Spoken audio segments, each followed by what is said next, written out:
Specialist. Everyone seems to agree that I am a great chef, but they keep on laughing with me when it comes to the administration. Surely not your cup of tea, hey chef? They keep on laughing. GDPR chef, they say? Ever heard of it? Do you even have a clue about the basics, dear chef? Specialist, this must stop. I am doing my best. Get me the basics so that I can stop the laughter. Of course, I will get you on track, chef.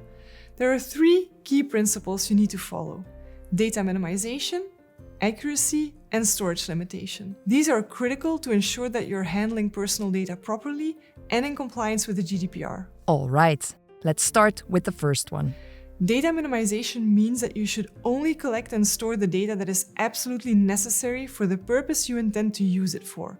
In other words, don't collect extra information just because it might be useful later.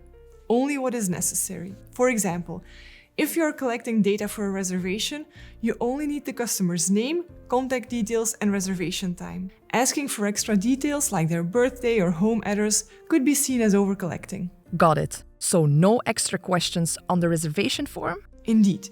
And don't forget, if you have optional fields on forms, like a second phone number or a comment box, make sure to clearly mark them as optional, so people know they do not have to fill them out. All right, that makes sense. What about accuracy? Accuracy is about making sure the personal data you process is correct.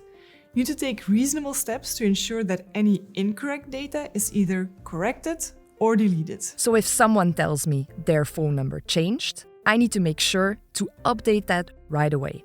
Yes.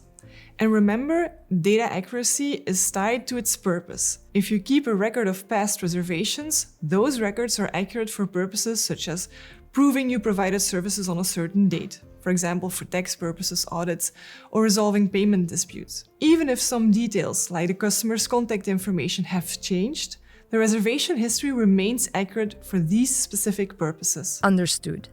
And finally, what about how long I can keep the data?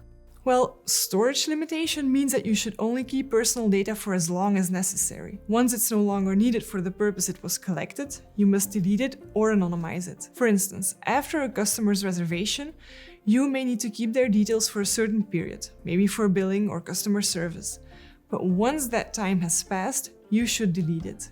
So, if we no longer need a customer's information for any purpose, we should delete it? Exactly. The key here is setting clear retention periods for each processing purpose and making sure you do not keep it longer than necessary. Some laws, like tax or accounting rules, may require you to keep certain data for a set time, but otherwise, data should be kept only as long as it's needed for the original purpose. Okay, so it's really about only collecting what I need, keeping it up to date, and not holding on to it longer than necessary. Got it.